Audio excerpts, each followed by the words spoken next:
Chapter 26 of the Princess Casamassima by Henry James. This recording is in the public domain. "Of course he may come and stay as long as he likes," the Princess exclaimed, when Hyacinth that afternoon told her of his encounter, with the sweet bright surprise her face always wore when people went through the form supererogatory, she apparently meant to declare it, of asking her leave. From the manner in which she granted Sholto's petition, with the geniality that made light of it, as if the question were not worth talking about, one way or the other, it might have been supposed that the account he had given Hyacinth of their relations was an elaborate but none the less foolish hoax.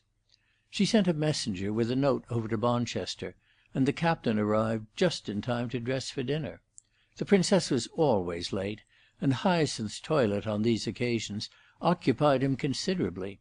He was acutely conscious of its deficiencies, and yet tried to persuade himself that they were positively honourable, and that the only garb of dignity for him was the costume, as it were, of his profession.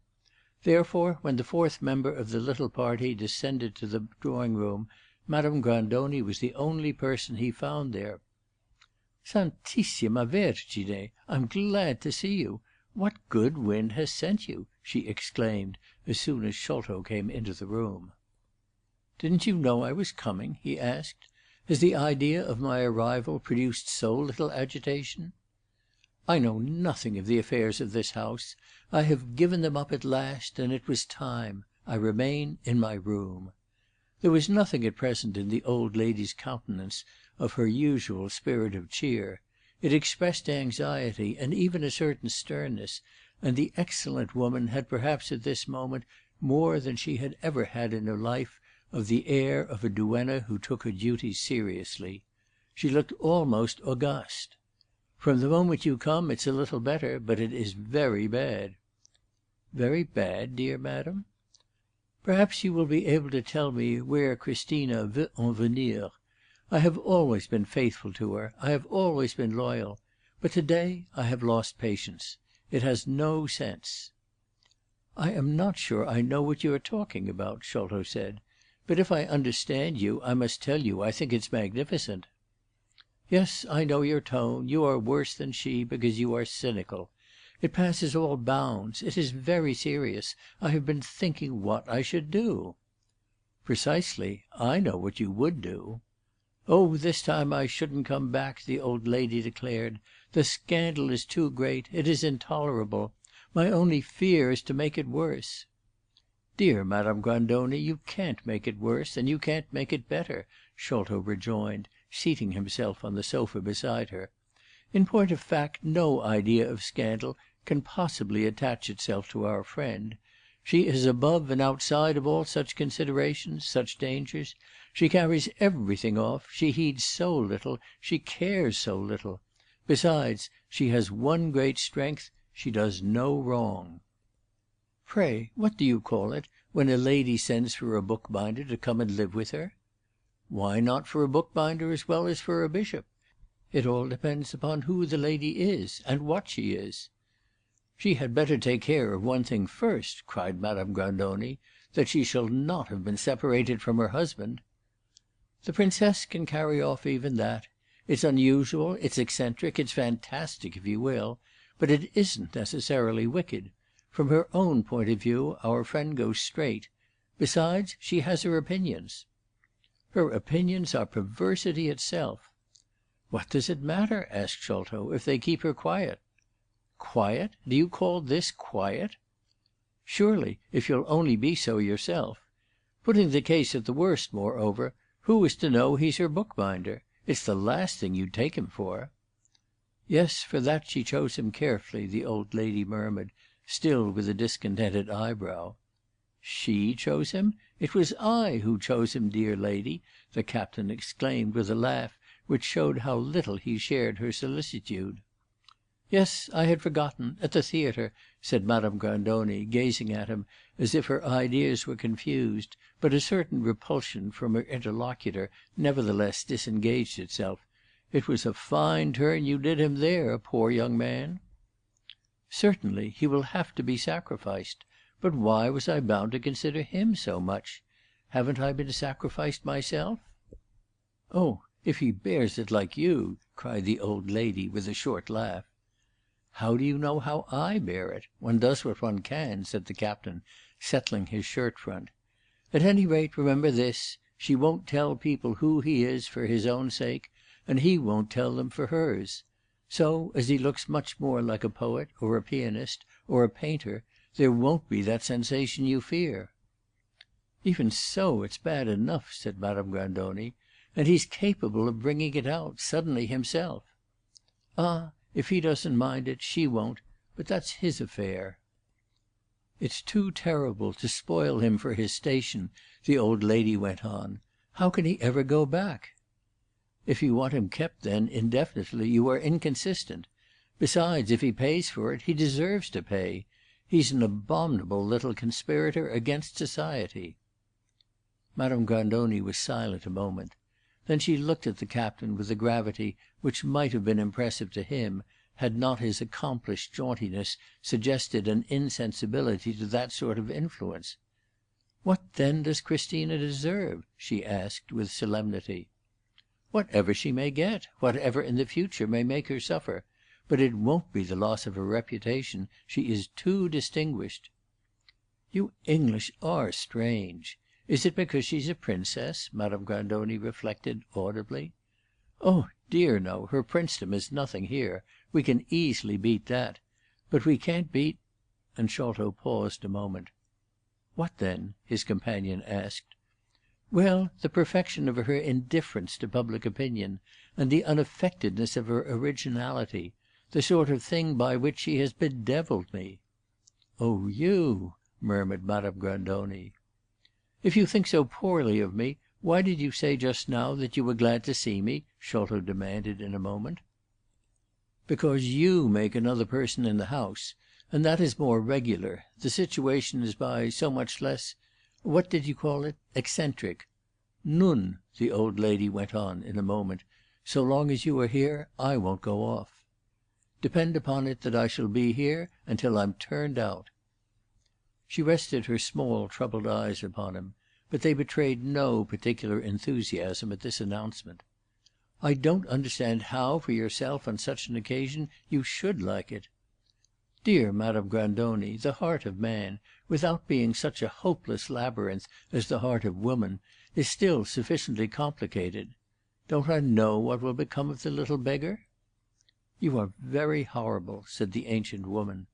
Then she added in a different tone, "He is much too good for his fate." "And pray, wasn't I for mine?" the captain asked. "By no manner of means," Madame Grandoni answered, rising and moving away from him. The Princess had come into the room, accompanied by Hyacinth. As it was now considerably past the dinner hour, the old lady judged that this couple, on their side, had met in the hall and had prolonged their conversation there. Hyacinth watched with extreme interest the way the Princess greeted the captain, observed that it was very simple, easy, and friendly. At dinner she made no stranger of him, including him in everything as if he had been a useful familiar, like Madame Grandoni, only a little less venerable, yet not giving him any attention that might cause their eyes to meet. She had told Hyacinth that she didn't like his eyes, nor, indeed, very much, any part of him. Of course any admiration, from almost any source, could not fail to be in some degree agreeable to a woman, but of any little impression that one might ever have produced, the mark she had made on Godfrey Sholto was the one that ministered least to her vanity. He had been useful, undoubtedly, at times, but at others he had been an intolerable bore. He was so uninteresting in himself, so shallow, so unoccupied and superfluous, and really so frivolous in spite of his pretension, of which she was unspeakably weary, of being all wrapped up in a single idea.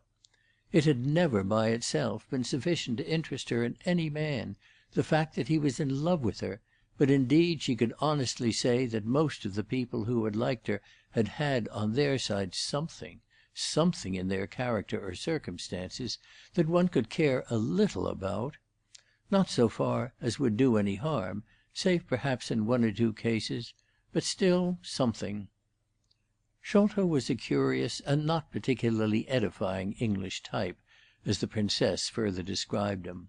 One of those strange beings produced by old societies that have run to seed, corrupt, exhausted civilizations.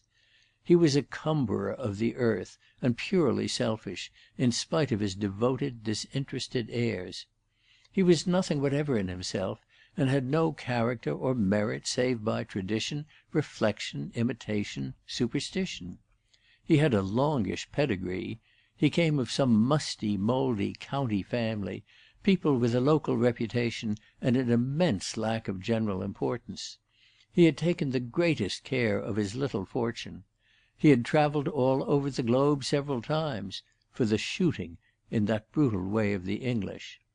That was a pursuit which was compatible with the greatest stupidity. He had a little taste, a little cleverness, a little reading, a little good furniture, a little French and Italian (he exaggerated these latter quantities), an immense deal of assurance, and complete leisure. That, at bottom, was all he represented: idle, trifling, luxurious, yet at the same time pretentious leisure, the sort of thing that led people to invent false, humbugging duties because they had no real ones. Sholto's great idea of himself, after his profession of being her slave, was that he was a cosmopolite, exempt from every prejudice. About the prejudices the Princess couldn't say and didn't care, but she had seen him in foreign countries, she had seen him in Italy, and she was bound to say he understood nothing about those people. It was several years before, shortly after her marriage, that she had first encountered him. He had not begun immediately to take the adoring line, but it had come little by little. It was only after she had separated from her husband that he had begun really to hang about her, since when she had suffered much from him. She would do him one justice, however. He had never, so far as she knew, had the impudence to represent himself as anything but hopeless and helpless. It was on this that he took his stand. He wished to pass for the great model of unrewarded constancy.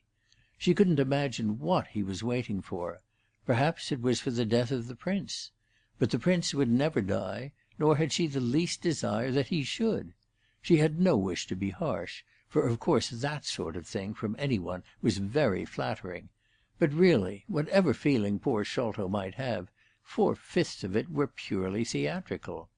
He was not in the least a natural human being, but had 100 affectations and attitudes, the result of never having been obliged to put his hand to anything, having no serious tastes, and yet being born to a little position. The Princess remarked that she was so glad Hyacinth had no position, and had been forced to do something in life but amuse himself. That was the way she liked her friends now. She had said to Sholto again and again, "There are plenty of others who will be much more pleased. Why not go to them? It's such a waste of time." And she was sure he had taken her advice, and was by no means, as regards herself, the absorbed, annihilated creature he endeavoured to appear. He had told her once that he tried to take an interest in other women, though indeed he had added that it was of no use. Of what use did he expect anything he could possibly do to be? Hyacinth did not tell the Princess that he had reason to believe the captain's effort in this direction had not been absolutely vain, but he made that reflection privately with increased confidence. He recognized a further truth when his companion said at the end that with all she had touched upon he was a queer combination. Trifler as he was, there was something sinister in him too, and she confessed she had had a vague feeling at times that some day he might do her a hurt. Hyacinth at this stopped short on the threshold of the drawing-room and asked in a low voice, "Are you afraid of him?" The Princess looked at him a moment, then smiling, "Dio mio! How you say that! Should you like to kill him for me?" "I shall have to kill some one, you know. Why not him while I'm about it, if he troubles you?" "Ah, my friend, if you should begin to kill every one who had troubled me," the Princess murmured as they went into the room. Chapter 27